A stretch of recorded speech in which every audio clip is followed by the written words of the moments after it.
and the cypress deteriorated from the bottom side up. So we had to change it out. We went with the southern yellow pine, the top layer. And when we changed it out, we recycled the stainless steel screws.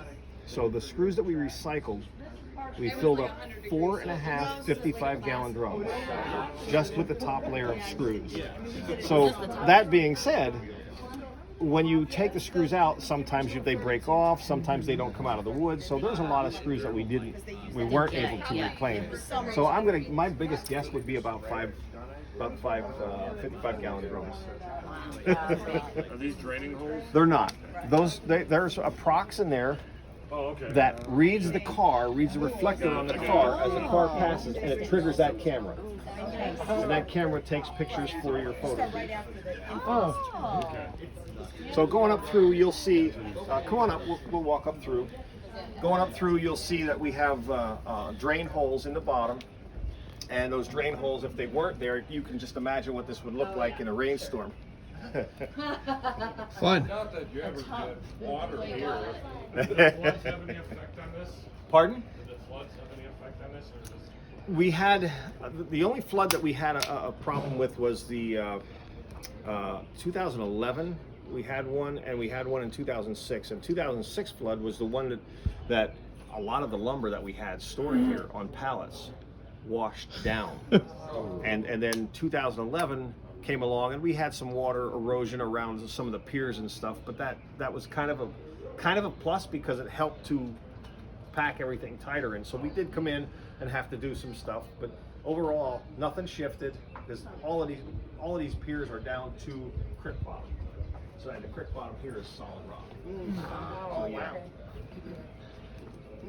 Yep.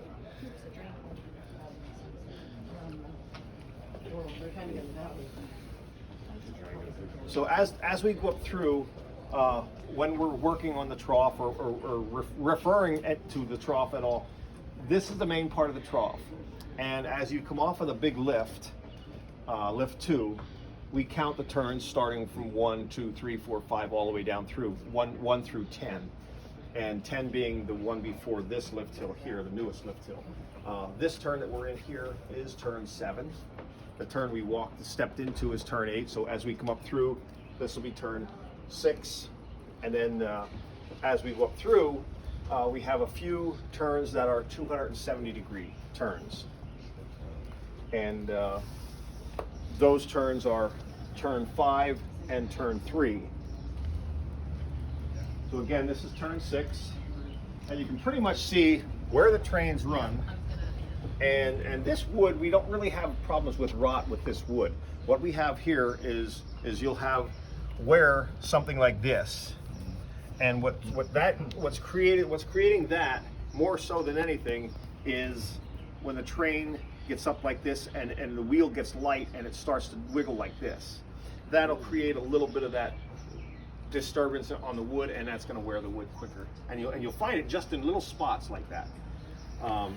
So when you just be careful rubbing your hand on it, because these splinters are really hurtful. I've got a fine turn sliver. Yeah. Bragging rights. You won't forget it. Look what I got. And this is treated. This is treated wood too, right? This is all pressure treated with CCA. It's which makes it more painful. Yes, absolutely, absolutely. Yes. Now go up through. You're going to see a lot of cameras. There's 45 cameras, I think, on this ride total, and the cameras are there for, of course, everybody's safety. But we're always looking in the trough behind the train. After the train comes through, we're looking in the trough to make sure nothing fell off the train, nothing fell off the ride. And no guests have cell phones out. Because that could hurt somebody. So I'm lucky. That could hurt somebody.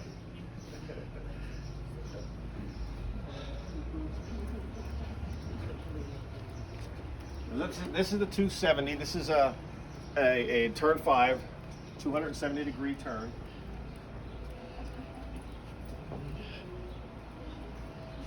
When we first started building this ride, for the first couple of years, we thought maybe we should keep it shoveled out. We get quite a bit of snow in this area, and we figured we'd better keep it shoveled out. So we would come up here and we would shovel the heck out of this, and it'd take a couple days to do so. And but as you can imagine, you never get it all out. And coming down, we would fall quite a few times. I was gonna say, would you like kind of like slide? We down, did. like We would, and sometimes you get a splinter, you know. Oh. And, it would hurt. So what we figured out, it was best to ride the snow shovel down. Nice. You sit on that snow shovel with the handle between your legs, and I'll tell you what, you get a nice ride. Nice, and you don't get hurt. No splinters. Safest way down. Now you do that every winter now. No, we don't shovel it anymore. Oh, you need one of those like snow tube things. You bounce your way down. So yes, you'll see the vents we created, or the drains we created to allow the water to get out. You can just imagine what it would look like if we didn't do that. And they're also created in an area where it wouldn't fall down on another section of the ride.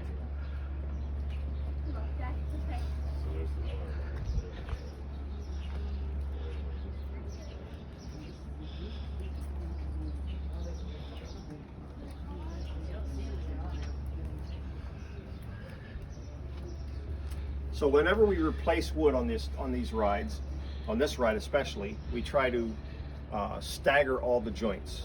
So you never want to see two joints together, and you want to stagger them so that you have your strength. So, you know, it's not always that scenario when you look at it and it needs to be replaced, but you got to create that again. Looks like a lot of pieces get replaced here. It's a Yes, little well, harder. that would be the start. Yeah. That would be like the start of this section. Like so they were created there. The staggers were created there and here. So this section right here was changed out. Gotcha. Probably your highest wear, right? I try not to do a small area. Gotcha. I try to keep the area larger because a smaller piece is going to split and splinter quick. Sounds like a lot of work. It was a whole lot of work. This is probably the highest maintenance ride that we have in the park.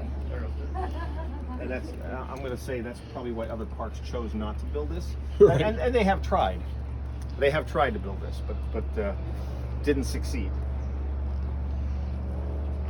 What are some examples of it? Pardon? What are some examples of them failing? The Well, failed ones. they just they couldn't design anything that worked. And I don't know who all they are, but I think the closest one you'll find is where the heck is that?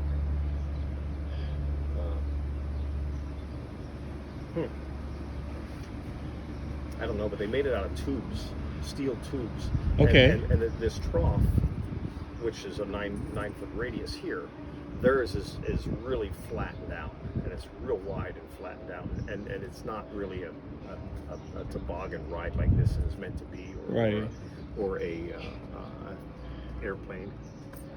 Yeah, I've read the Intamin ones. That's about the only commercially successful ones. Uh-huh. So Yeah. The one that went Great Escape and Six Flags Over Texas. Six Flags, was that, what was theirs called? La Vibora. And it's Intamin. Spanish names. Yes. Now, what did their cars run on? I think I don't know if it's steel or fiberglass. I really don't know. Harry might know. Oh, Harry doesn't know. Oh my gosh. That's an obscure fact.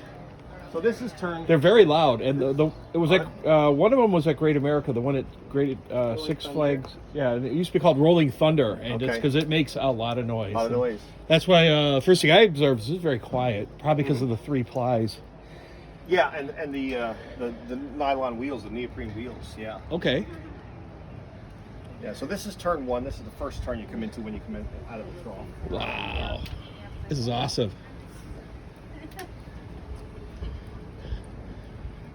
You can't appreciate it because you're going through here so fast. Yeah. Rover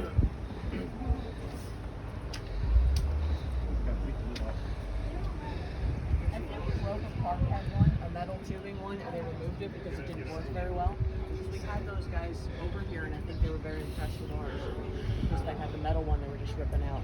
Oh, the one in Lake George. will break your neck. Oh, jeez. Yeah, the one at the Great Escape is brutal. But so much fun. So this is the top of the trough area. Of course, this is the highest part of the ride. It's our lift 2. So this lift, we have a brake up here. All of you. And this brake is to kind of control the speed. So what it does is in the helix, as soon as we enter the helix, that's the corkscrew that you first come into after the station. The train is timed, and if it's a fast train, it's going to apply more brake. If it's a slower train, it's going to apply less brake, or maybe none at all. So that is the only thing that controls any speed throughout this trough.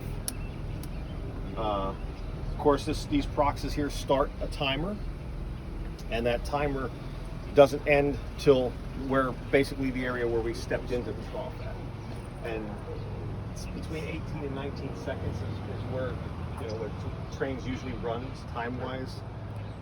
Of course, 18:20, 18:30 is ideal. So if we have a night when we're running slow, we're going to try to load the trains heavy to get them to run faster. Oh, interesting. So it's always, if you guys are pairing up, you'll want to try and pair up as heavy as you can without going over that 400 mark. Is that in good, what kind of weather? Just tell us. Be like, okay, we're loading heavy today. Okay. If I was a coaster enthusiast, like you guys are, I would try and load up as heavy as I could. I don't care what kind of day it was. Ah. And then then you're prepared. Right. If they have to separate you at the gate, then they have to separate you. Right. Because maybe the trains are running too fast. So you may have to say, they may say, hey, we got to run them, or we're lighter. going to get shutdowns. If the ride shuts itself down, then it's not much of a ride either. Can I grab a sandbag? Because I noticed he has sandbags. They're not sandbags, but that's a lot of weight down there. we used. Oh, is it lead shot? It is shot. Okay. Yeah, it's shot. We used them to warm up the trains in the past. But since we put this lift hill in, that's one of the reasons why we were the way the track used to be. Putting in that lift hill really created a multitude of opportunities for us to add a train midday. Less weight, maybe no weight to have to put in. Possibly no heat to put on, because we used to put a lot of heat, turn the heater on and run the heat on each train for probably half hour, 45 minutes to warm them up. And that equates to a lot of time. But then once you get the trains evenly on the heat as much as you can, now you got to run them around and run them around and run them around. We would run them around for how long? Several hours. Yeah. Every we've day. Seen that. Like, Every why day. is there just for hours? And you're like, I would they've do been it. running trains for hours. Yeah. So Walking around. So what that does is that beats up your trains. It beats up your trough. Yeah. Yeah. So now by putting this lift hill in, now even if it's a slow train, it's going to make it to the lift hill and it's going to pull it up. So now you don't have all that run time. You don't have all that run time. You don't have all that wear and tear in your cars or the trough. And we can possibly even add a train midday without shutting the ride down and having to heat that other car up. So there's a lot of benefits to it, So yeah, not to mention that I think it's going to be a better ride, because now it goes around. It should go around that turn a lot faster. And when you come in to that lift hill, sometimes once it gets up to speed, it'll shoot up and over, which is pretty neat too. Yeah. Pretty neat too. Well, before, if you had a slower day, you had to worry about the train even making it up around that Yeah, turn. that's what Mike was saying. And sometimes you'd have to pull it with a tugger, or you'd have to jump in a trough and push it in. Well, what kind of ride is that for somebody that's paying? Right. Yeah. It was embarrassing on our part, not to mention that the riders didn't like that. So yeah. Yeah, I was just actually saying that. Would you take it? Sure. No, I was gonna have her. Oh yeah. Then we'll take one with you in it. I'll take it. Sure. Do you want to do it from the bottom so we can get? Sure. However you want it.